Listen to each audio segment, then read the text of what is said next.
스가랴 이 본문이 기록된 상황을 잊지 말아야 되겠습니다. 바로 주전 6세기 포로 생활에서 귀환한, 페르시아 제국에서 귀환한, 그래서 이스라엘 땅에 정착하여 예루살렘 성전과 성벽을 재건하는 그 일을 완수해야 하는 백성에게 용기를 북돋는 배경이라는 것을 잊지 말아야 하겠습니다. 우리는 어제 금 등잔대에 대해서 봤죠. 그 성막과 성전에 있는 것과 비슷하나 똑같지는 않았습니다. 49개의 심지에서 불이 타고 있었죠. 그러니까 이것은 하나님께서 보여주신 환상이요 계시인데, 하나님께서는 제사장에 사람의 도움 없이도 얼마든지 그 빛을 비추시니 스룹바벨아 힘을 내라. 네가 하는 것 같지만 다 내가 하는 것이다. 이것을 스가랴에게 보여주셔서 선지자의 위로로 재건 공사가 더욱 힘을 얻게 하십니다. 그러니까 스가랴가 말씀을 받고 스룹바벨과 백성들에게 전하고, 스룹바벨은 힘을 얻어 더 지도력을 잘 발휘하고, 백성들도 자기의 생업이 있지만은 함께 힘을 합하여 주의 일을 힘써 나가는 것입니다. 그러니까 사는 대로 살면 안 되고 주님 말씀대로 살아야 한다는 것이 우리가 어제 받았던 주된 메시지였습니다. 우리 주님께서는 당신의 일을 당신 스스로 하세요. 제사장이자, 그러니까 제사장 가문에서 선지자 노릇하는 스가랴가 제사장이 늘 하는 일이 뭡니까? 그 성소 안에 있는 불이 꺼지지 않게 하는 거잖아요. 그러려면 사람이 늘 돌봐야 되고 기름도 채워넣어야 되고 심지도 다듬어야 되고 그래야 되는데, 주님은 봤느냐? 감람나무에서 관을 따라서 기름이 무한정 공급돼. 내가 스룹바벨에 있는 큰 산을, 스룹바벨 앞에 있는 큰 산을 평지로 만들 거야. 사실은 너희들이 힘쓰고 애쓰고 뭐 하는 것 같지만 사실은 내가 다 하는 것이다. 그러니 의지해, 엎드려, 믿어. 주께서 그 말씀을 하시는 것입니다. 그것이 이제 스룹바벨의 지도력과 백성들의 공사로 드러나는 것이지, 주님이 반하시고 내가 반한다, 이런 게 아닙니다. 이런 것이 아니에요. 주님이 100% 하시고 우리를 도구 삼아 하시는 것입니다. 그러니 믿음도 공로가 될 수 없고요, 우리가 하는 봉사도 자랑할 수가 없는 것입니다. 오직 영광과 찬양은 주께 돌려드려야만 하는 것입니다. 스가랴 4장의 이제 나머지 부분을 봅니다. 앞부분에서와 마찬가지로 스가랴가 계속 물어요. 이게 무슨 뜻입니까? 또 저건 또 무슨 뜻입니까? 이때 이제 주님께 보냄받은 천사, 사자죠. 이 심부름꾼이 이거 너 모르느냐? 앞부분에서 똑같은 반문을 합니다. 이게 하나님께서 쓰시는 방법이에요, 여러분. 여러분, 주님은요, 좋은 선생이셔서 우리에게 바로바로 답을 안 주실 때가 많습니다. 학생이 물어보면은 그거 답 2번이야. 이렇게 한 번에 얘기하는 선생은 그렇게 좋은 선생이 아닐 수 있어요. 야, 그거 이미 배웠어. 생각해봐. 그거 잊었니? 예전에도 이런 문제를 해봤잖아. 생각해봐. 생각을 촉구하고 자극을 주는 교사가 좋은 교사겠죠. 그래서 주님께로부터 부름받은 천사도 주님의 방법을 사용하여 스가랴의 마음을 돋굽니다. 촉구하는 것이죠. 그 더딤을 좀 깨우는 것이죠. 그러니까 변증할 때도 그렇고 교육할 때도 그렇고 이런 반문은 참 좋은 교육 방법이에요. 질문을 했는데 오히려 역으로 질문을 하는 거죠. 물론 스가랴가 잘 깨닫지 못하자 주님은 그 간절함 속에 드디어 이제 답을 주십니다. 이는 기름 부음 받은 자 둘이니 온 세상의 주 앞에 서 있는 자이니라. 이게 무엇입니까? 11절에 다시 그 질문을 보죠. 등잔대 좌우의 두 감람나무는 무슨 뜻입니까? 이 두 감람나무, 즉 올리브나무죠. 올리브나무에서 순결한 금기름이 이렇게 관을 타고 들어와서 등대에 불을 밝힐 수 있도록 기름을 무한정 제공해주고 있는데 이게 무슨 뜻입니까? 또 묻죠. 12절에 금기름을 흘리는 두 금관 옆에 있는 이 감람나무 두 가지는 무슨 뜻입니까? 스가랴가 정확하게 이제 질문을 한정해요. 두 감람나무는 뭐고 또 그 두 감람나무 그 가지, 그러니까 등대로 이어지는 그 관이죠. 금 등잔대로 이어지는 그 가지는 무슨 뜻입니까? 그러자 주님께로 오는 답은 이는 기름 부음 받은 자 둘이니, 히브리어 원문 그대로 해석하면 기름의 아들들 이렇게 얘기합니다. 그러니까 등잔대에 기름을 공급하는 감람나무든 또는 감람나무 두 가지든 주님은 아니에요. 왜냐하면 둘이라 그랬고 기름 부음 받은 사람이라 그러니까. 그래서 이 둘이 온 세상의 주 앞에 서 있는 자다. 온 세상의 주 앞에 백성들을 대신하여 대표하여 대리하여 서 있는 자다. 이렇게 얘기합니다. 그렇다면 이 둘은 누구일까요? 보통은 여호수아 그리고 스룹바벨을 얘기한다고 합니다. 당시에 짓고 있는 성전의 그 이름이 스룹바벨 성전이었어요. 왜냐하면 스룹바벨이 총독으로 지휘하고 있었거든요. 페르시아의 그 파견을 받아가지고. 스룹바벨은 다윗의 후손입니다. 그러니까 왕으로서 지금 페르시아 식민지니까 왕은 아니죠. 그럼에도 정통성이 있어요. 기름 부음 받은 왕가의 후손이에요. 그러니까 스가랴 4장에서 스룹바벨에 대한 예언이라고 계속 나오잖아요. 6절에도 스룹바벨, 7절에도 스룹바벨, 9절에도 스룹바벨, 10절에도 스룹바벨. 스룹바벨이 이 공사의 책임을 왕으로서, 총독으로서, 기름 부음 받은 자로서 감당하고 있는데 그를 격려하여 내가 이 일을 이룰 것이다. 그가 나로부터 나오는 순결한 기름, 금기름을 등잔대에 제공하는 그 통로, 관, 가지가 될 것이다. 이렇게 얘기합니다. 또 하나의 기름 부음 받은 자는 여호수아를 말하는 것이 분명해요. 스가랴 3장 앞장 한번 보시겠어요? 보면 여호와의 천사 앞에선 여호수아가 나오거든요. 여호수아는 대제사장이에요. 우리가 주일에 보는 그 정복 전쟁의 지도자가 아니고요. 대제사장도 아시죠? 기름 부음 받은 세 직분 중 하나잖아요. 선지자, 왕, 그리고 제사장이 기름 부음 받은 세 직분이죠. 이것을 통합하신 분이 예수님인데요. 여기서 이제 여호수아도 아주 기가 죽었어요. 왜냐하면 자기 개인적 흠결이 있어가지고 더러운 옷을 입었거든요. 마귀가 참소하지만 하나님께서 그 더러운 옷을 벗기시고 깨끗한 옷만 입히시는 것이 아니라 아름답고 좋은 옷, 머리에 관까지 딱 씌워주세요. 그러니까 주님께서 3장과 4장을 통해 기름 부음 받은 자 대제사장 여호수아를 세우시고 기름 부음 받은 자 스룹바벨을 딱 세우셔서 그들을 격려하셔서 보여주시는 것이 뭡니까? 얘네 둘의 힘으로는 못해. 스룹바벨은 낙심하고 여호수아는 죄책감이 있지만 내가 이 기름 부음 받은 자, 온 세상의 주 앞에 서 있는 두 자를 세워서 감람나무 역할, 또 등잔대에 기름 공급하는 감람나무 가지 역할을 감당하게 할 거야. 내가 할 거야. 너희가 볼 때는 미미하고 아무것도 아닌 것 같고 실패할 것 같지만 내가 할 거야. 물론 어떤 사람들은 이 기름 부음 받은 자 둘이 학계 선지자, 스가랴 선지자라고도 얘기하는 분들이 있습니다. 그래서 똑같아요. 둘 다 선지자니까 기름 부음 받은 자거든요. 주님은 당신의 직분자를 통하여 그리고 서로 지체들이 서로 기대어서 하나님께 받은 은사를 공유하게 하셔서 당신의 일을 이루세요.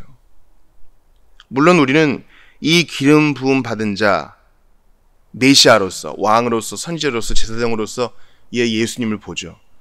그분이 우리에게 끊임없이 기름을 공급하세요. 한번 이 논리를 생각해 봅시다. 포로에서 귀환한 백성들이 예루살렘을 재건해요. 그리고 성전을 재건해요. 성전을 제공하면 정규적인 예배가 회복되겠죠. 하나님과의 교제가 회복되고 진정으로 복된 삶을 이룰 수 있겠죠. 그러려면 하나님 앞에 주 앞에 서 있는 자 둘, 기름 부음 받은 자, 제사장과 왕직을 수행하는 자가 제대로 서 있어야 돼요. 안 그러면 백성들이 아무리 노력해도 안 돼요. 그러니까 우리가 교회의 직분자를 위해서 기도해야 되겠죠. 또한 모든 성도에게 기름 부음이 있습니다. 나만 잘한다고 안 되는 거예요. 저 사람이 바로 서야 나도 바로 설 수 있고 저 사람이 근신해야 우리 공동체가, 그리고 나도 제대로 덕을 볼 수 있는 것입니다. 이걸 그리스도에게 적용해 볼까요? 주 없이 살 수 없네, 나 혼자 못서리. 기름 부음 받으신 예수님 없으면 우리가 애쓰고 힘쓰고 목숨까지 내어드려도 우리의 구원과 영적 복됨은 아무 유익을 줄 수 없어요. 기름 부음 받은 자 예수께서 온 세상의 성부 앞에 딱 쓰셔서 우리를 대표하실 때, 제사장으로서 우리를 대표하시고 선지자로서 우리를 가르치시고 왕으로서 우리를 통치해 주셔야만 우리가 제대로 설 수 있다고요. 그러니까 이 스가랴 4장과 앞으로 이어지는 이런 환상들과 비유들은 다 이 땅을 살아가는 우리를 위한 거예요. 독자들을 격려하는 것입니다. 자, 보세요. 기름 부음 받은 자로서 왕 되신 예수님은 대적을 진압하시죠. 온 세상을 통치하시죠. 또 선지자로서 우리를 가르치시죠. 제사장으로서 우리를 하나님 앞에 중보하시죠. 그분 없으면 우리는 아무것도 아니라는 거예요. 우리 예수님께서 이사야 말씀을 인용하시면서 뭐라 그랬어요? 상한 갈대를 꺾지 않으시는 분, 꺼져가는 심지를 끄지 않으시는 분이라 그러잖아요. 꺼져가는 심지가 계속 끓음만 내는데 어떻게 안 탑니까? 어떻게든 불꽃을 달고 있잖아요. 왜요? 기름이 계속 순결하게 공급되니까. 예수님은 그런 분이세요. 생각해보면 우리가 깨닫지 못하고 까불어서 그렇지, 주께서 계속 우리에게 기름 부어주시고 우리에게 은혜 내려주시니까 사는 거지. 내가 잘나 사는 것 조금도 아닙니다. 그러니까 신앙이 성숙된다는 건 하나님 앞에 까불지 않는 것이고 주님 은혜를 기억하고 오늘도 납작 엎드러지는 것입니다. 아이들을 어릴 때요 데리고 다니면은요, 그때는 좋아라 하는 것 같지만 커서 물어보면은 하나도 기억 못합니다. 어디 간 거 기억하니? 모른대요. 어디 만나고 좋은 거 본 거 기억하니? 모른대요. 그럼에도 부모의 사랑은 계속 아이에게 흘러가죠. 아이가 기억 못할 뿐. 마찬가지로 지나간 우리의 세월에도 주님이 계속 기름 부어주셨고 은혜를 주셨는데 우리가 기억을 못할 뿐, 주님은 과거나 지금이나 앞으로도 신실하셔.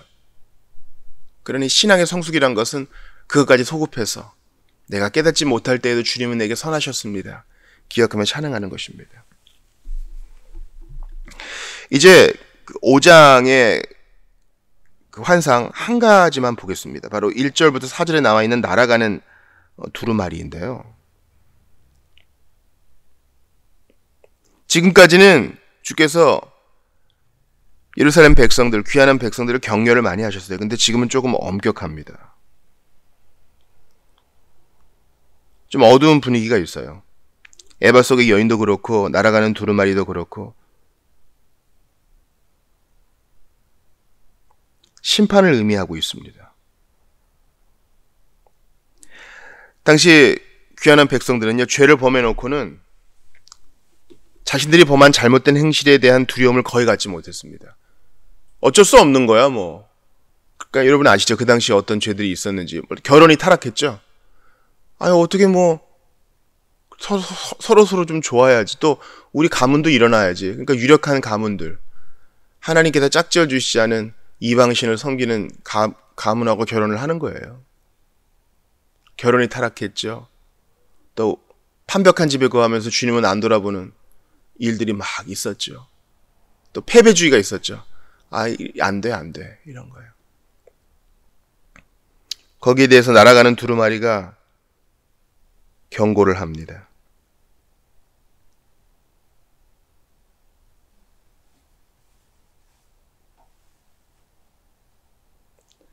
하나님께서 친히 죄를 다루신다는 것을 가르칩니다. 사실 이건 하나예요. 주님께서 격려하시는 것과 죄를 지적하시고 그 죄에 대한 혐오감을 주시고 그래서 그 죄를 미워하게 하시고 직접 그 죄를 없애시는 것은 하나입니다. 주님은 의로우시고 또한 사랑이시기 때문입니다.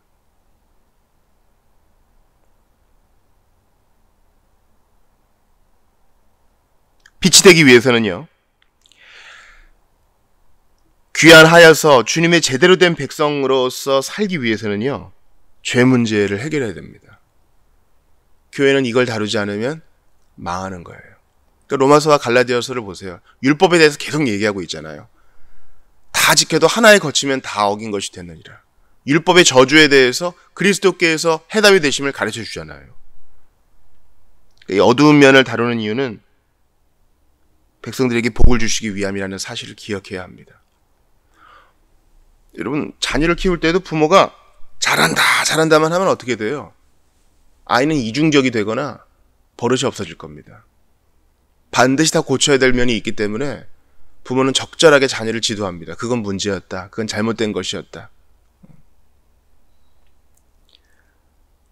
자, 질문이 떨어집니다. 이 날아가는 두루마리를 보고 네가 무엇을 보느냐? 스가랴가 대답하죠. 그 길이가 20규빗이요 너비가 10규빗입니다. 그런 두루마리가 있네요. 이거를 현대 단위로 계산하면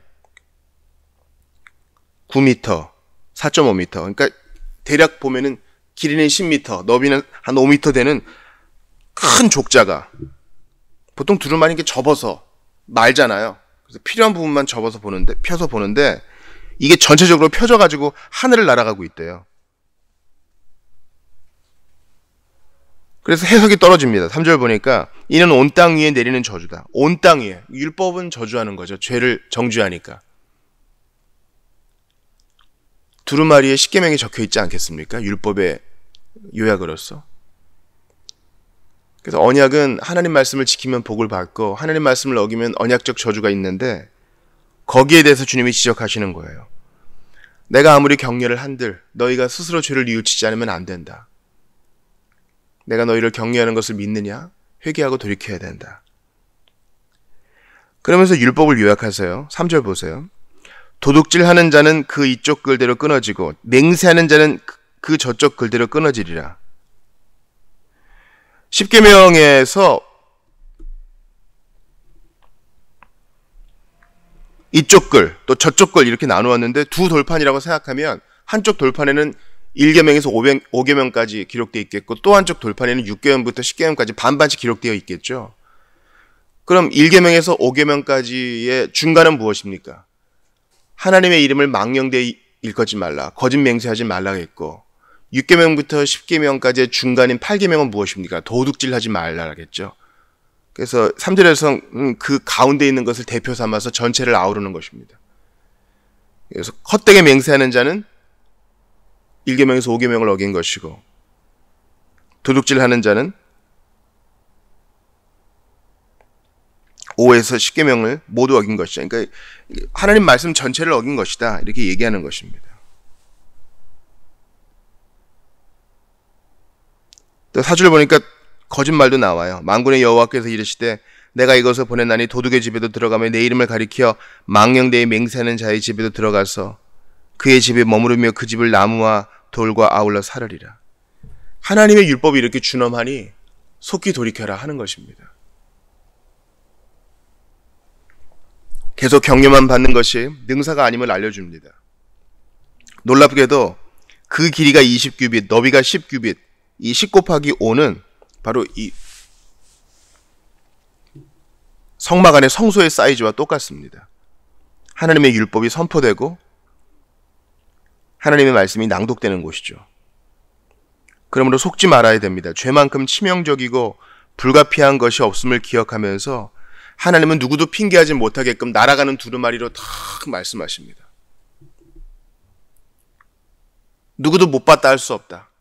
이것이 로마서에서는 양심으로도 기록되어 있고 우리 신자들에게는 이미 말씀을 들은 것으로 다 그 근거가 되는 것이죠. 주님께서는 요한계시록 5장에서 이에 대해 말씀해 주셨습니다. 두루마리에 대한 내용이 있거든요. 내가 보매 보좌에 앉으신 이의 오른손에 두루마리가 있으니 안팎으로 썼고 7인으로 봉하였더라.